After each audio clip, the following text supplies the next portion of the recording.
I stepped off the curb just as a cyclist clipped my shoulder. "Watch it, man," he barked, disappearing into the late afternoon fog. I didn't respond. My eyes were locked on the cafe across the street. The clink of plates and quiet hum of traffic blurred around me, muffled by the rising tide in my chest. I didn't know why I stopped at that exact spot, only that something pulled me there, something almost mechanical. I'd walked this block 100 times on my lunch breaks, but never slowed near this place. Then I saw her. Through the fogged window, Maggie sat at a corner table. Her red scarf, the one we picked out together at a craft market last Christmas, was draped over the back of her chair.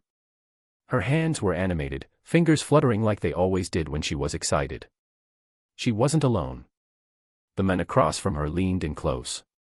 Too close. He was smiling. Maggie was laughing.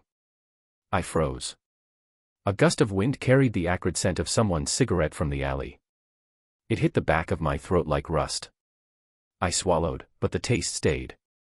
The man reached out, his thumb brushing her wrist. I knew that touch. I'd used it myself for years, on cold mornings, on gallery nights, on the couch when we watched movies. Her eyes dipped, and she didn't pull away. My hand tightened around the takeout bag I'd brought from the Thai place on 5th. It crinkled in my fist. I didn't move. I didn't blink. I just stared. The ashtray on their table caught my eye. Cracked ceramic, pale blue. Almost identical to the one we'd kept on our back porch, back when Maggie smoked late at night, pacing and sketching, before she gave it up for motherhood. A cigarette smoldered gently in it, almost out. The same brand she used to smoke. They didn't see me. Not then. I stood outside the flow of the world, invisible behind a street lamp, watching something I shouldn't have seen but couldn't unsee. My thoughts were fragments. Not full sentences. Why here? Why him? Is this real? But under the panic was something sharper. Something organized. I turned and walked away. The noise of Seattle returned in waves, car horns, footsteps, a dog barking at a passing bus. I walked slowly, deliberately, as if the sidewalk might crack if I rushed. I turned down an alley, away from the street noise, and leaned against a wall slick with damp. I opened my phone. No new messages. I opened our gallery instead. The last photo of us. 2 weeks ago. The gallery opening at Capitol Hill. Maggie in black, her eyes lit from the wine, leaning into me, her hand on my chest. Behind her, in the reflection of the glass, a shape. Blurry. Tall. Scarfed. Watching. He'd already been there. A knot formed just below my sternum. Not the messy knot of panic. No, this was precise. A single thread pulled tight and tied. I didn't go back to the office. I sat in the stairwell beside the parking garage, elbows on knees, thinking in silence. The world didn't feel broken. It felt paused, like I'd stepped out of it and into a place between scenes. A quiet where things reassembled in different order. I didn't cry. I didn't rage. Not yet. I replayed it, the way she touched the rim of his coffee cup. The way her body leaned just slightly toward his. How she smiled like he'd earned it. I looked down at the takeout bag and tossed it in the nearest bin. My appetite was gone. One thing was clear now. This wasn't sudden. It had already begun. I used to believe I'd notice the moment something changed. That love, once shifted, would rattle the furniture or crack a window. But that wasn't how it happened. It was slower than rot. Quieter than rust. At first, it was her schedule. Maggie started coming home later from the studio. She said she was experimenting with a new medium, and time slipped away. She laughed about it. Clay doesn't check the clock, she told me once, brushing dust from her hair. I believed her. We were fine. Better than fine. Weekends were filled with pancakes and paint under our daughter's fingernails. I handled bedtime, she made sure we always had fresh fruit and coffee. There were smiles, inside jokes, dinners where she reached across the table to squeeze my hand. But when I looked back later, there were scratches in the surface. Like the receipts I found when organizing our finances, rideshare charges to places she never mentioned. A charge for a second set of brushes at an art supply store we hadn't been to together. When I asked, she said she bought them as a gift for a friend in her class. I didn't press. I remember telling myself, don't be that guy. Her phone changed too. It lived face down. Once, she'd leave it on the counter while cooking, pinging with texts from her sister, photos from our neighbors. Now it buzzed silently. Sometimes she'd glance at it, then slip it into her back pocket without reacting. I noticed, but I didn't react either. I told myself we trusted each other. That privacy and secrecy weren't the same thing. I held on to that belief longer than I should have. The shift was more than physical. She stopped making observations about my day, my clients, the upstairs faucet I'd fixed. We used to fall asleep talking, sometimes aimlessly, sometimes planning vacations we couldn't afford yet. Then our nights went silent. She'd turn away with a book or a podcast in her ears, and I learned to keep my stories to myself. It wasn't a cliff. It was a slope. And I didn't know we were sliding until the bottom was closer than the top. 2 months before I saw her in that cafe, I overheard a call. It was late. Past midnight. I'd fallen asleep on the couch after working through tax folders. Maggie came in from the back room, her studio, and didn't see me. She answered her phone in a whisper. No, he's still up. I'll call you later. Then silence. Then the quiet click of a door. The next morning, I asked who called. Beth, she said. You know how she gets when she's wine drunk. Beth didn't drink wine. She was 3 months pregnant. I started taking mental notes. Then I started writing them down. Her classes shifted days. She swapped Saturday sessions for Thursdays. That wasn't unusual, but when I asked how the sculpture instructor was doing, she blinked at me like I'd mentioned a stranger. Oh, he left, she said after a pause. They got someone new. I forget his name. The next day, I checked the studio's website. New instructor, Evan Michaels. Mixed media sculptor based in Seattle, known for merging classical technique with modern forms. Brown hair, wire-rimmed glasses, vague grin. I compared it to the men at the cafe. Same glasses. From there, I started saving things. Screenshots. Messages I pulled from the cloud. Bank statements I downloaded when she left her laptop open. I wasn't proud of the method, but I didn't feel ashamed, either. I wasn't snooping. I was seeing clearly for the first time. There was a pattern in her Venmo activity, small payments with art-related captions, recurring every 10 days. Clay fees, supply share, canvas split. None of the other students posted anything like it. None of the transactions went to the studio's account. They went to him. Evan Michaels. It all lined up, gradually. The phone calls late at night. The shift in her tone. The guarded look she gave when I asked about anything even slightly out of sync. She had drifted, and I'd watched the whole thing happen in real time while telling myself it was just stress, just routine, just art. One night, after our daughter was asleep, Maggie walked in from the studio trailing the scent of turpentine. She kissed me on the forehead and told me she might attend a week-long intensive next month, for growth, she said. Not sure where yet. Maybe Portland. She smiled like it was nothing. I smiled back. Then I excused myself to get water, and while the sink ran, I opened the Notes app on my phone and added the line. Possible trip, watch card activity. Studio doesn't have an Oregon program. I don't remember what we watched on TV that night. But I remember the way her hand rested near mine without touching it. How she laughed at the punchlines but never looked at me when she did. By then, I wasn't guessing anymore. I wasn't suspicious. I was preparing. Not to confront. Not to accuse. To understand exactly how much had been taken before I decided what to reclaim. I didn't rage. I didn't storm into her studio and demand answers. I knew better. Maggie was the kind of person who turned confrontation into confusion. She'd raise an eyebrow and say, "You're overreacting," or worse, "This is about your insecurity, not my actions." I'd end up apologizing. I had, many times before, for simply noticing too much. So this time, I planned. First, I made copies. Of everything. Screenshots, receipts, message logs, even the public posts on Evan's artist page where she'd commented with emojis. I printed them, dated them, tucked them into a manila folder marked house repairs and slid it behind the water heater in the garage. Then I called Mark. Mark and I weren't blood, but he'd been closer than a brother since college. We were in each other's weddings. He was the godfather to our daughter. He was also a family attorney. Not the kind that rushed to sue, but the kind that read every clause twice, highlighted what mattered, and never raised his voice.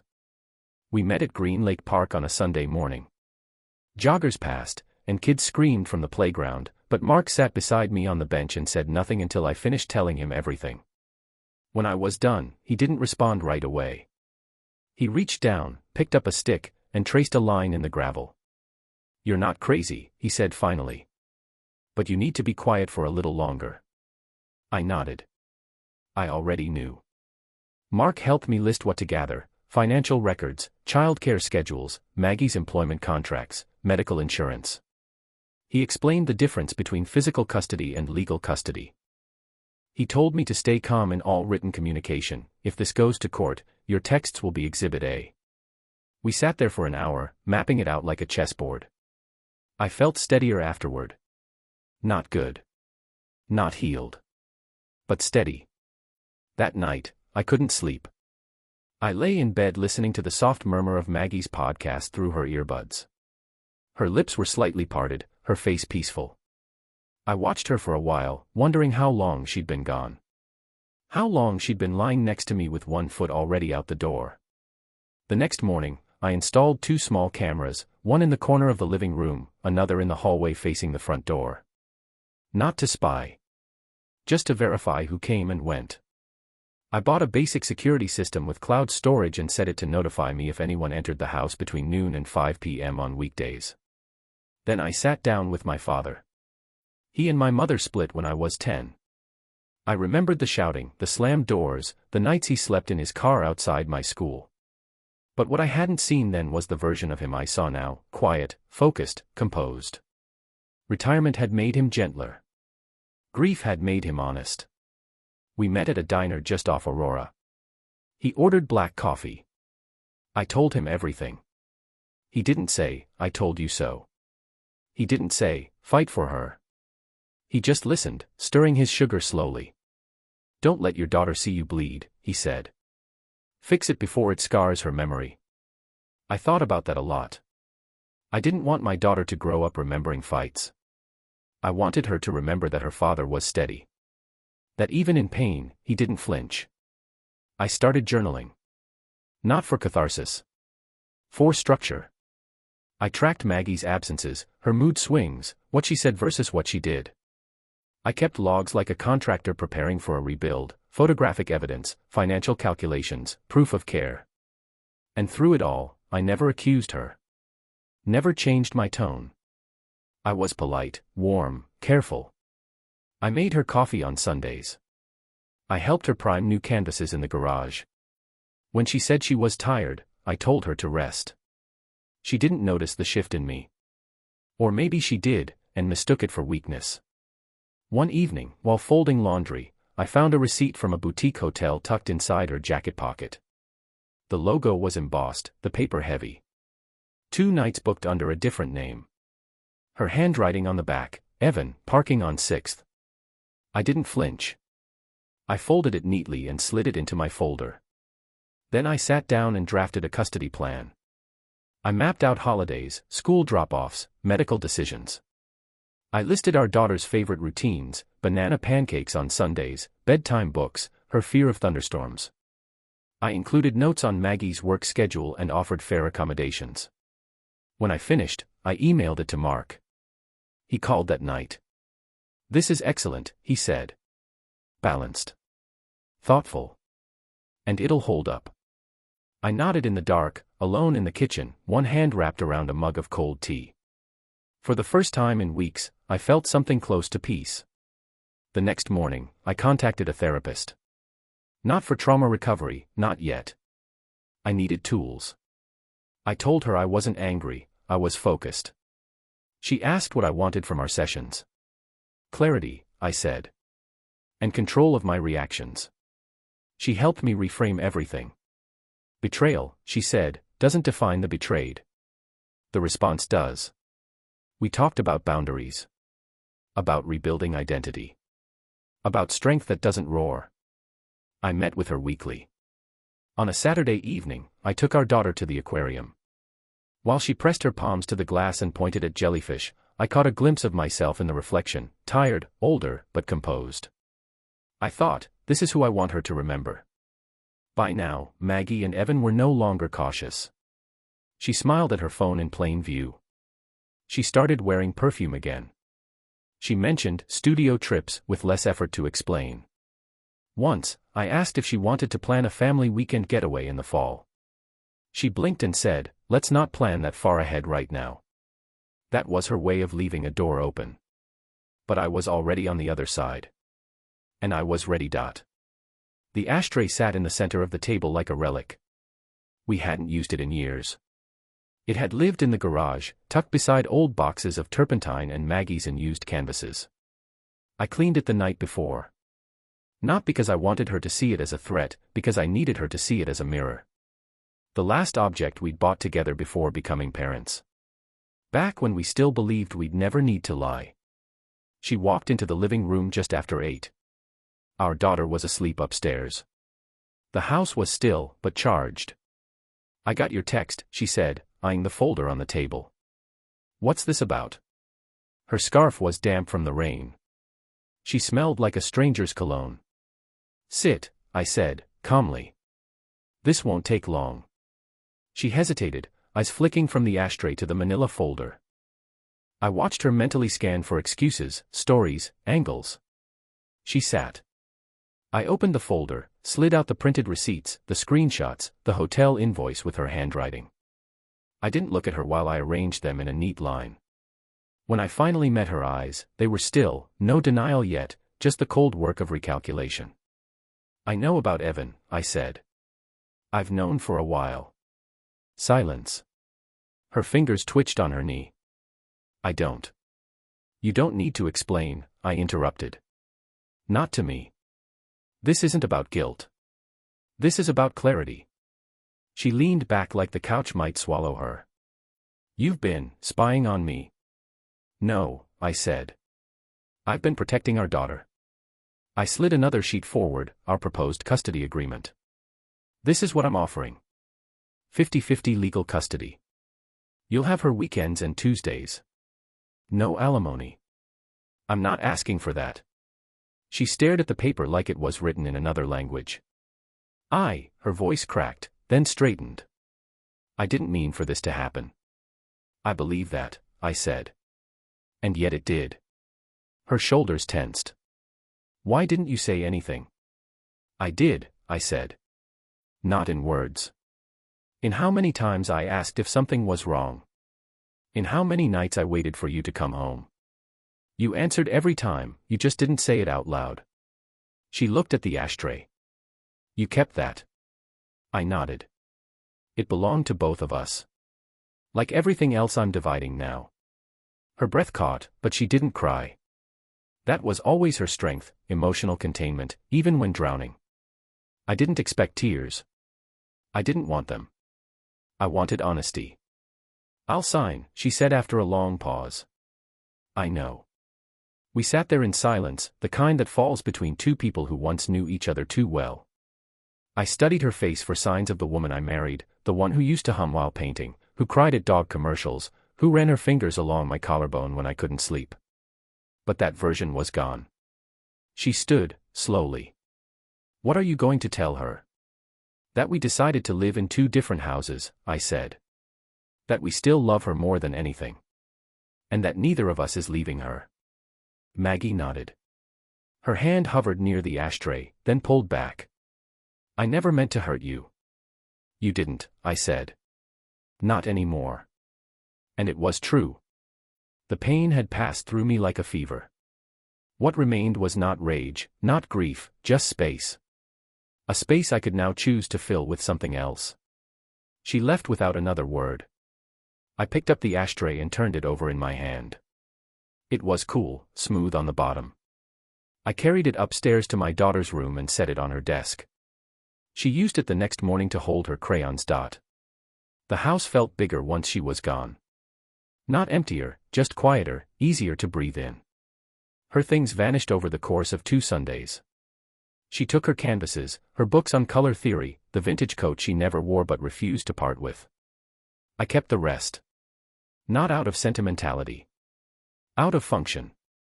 The world had moved forward, and I was walking with it. Our daughter adapted faster than I did. Children do, I suppose.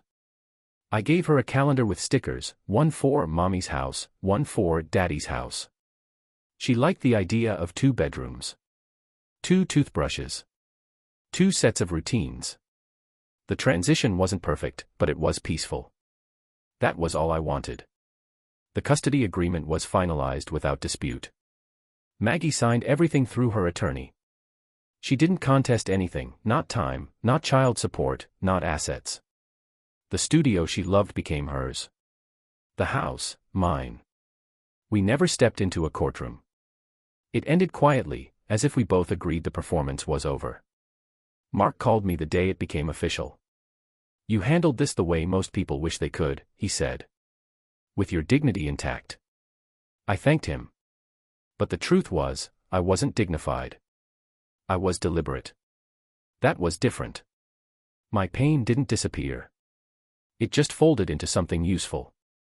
I returned to sketching.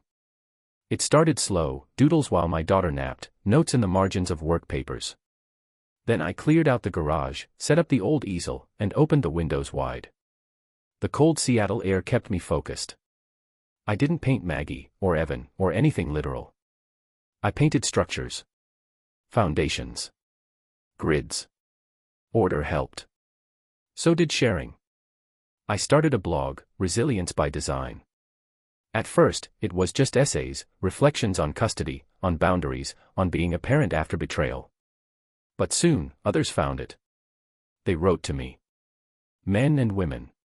Some angry. Some devastated. Some just lost. They weren't looking for revenge.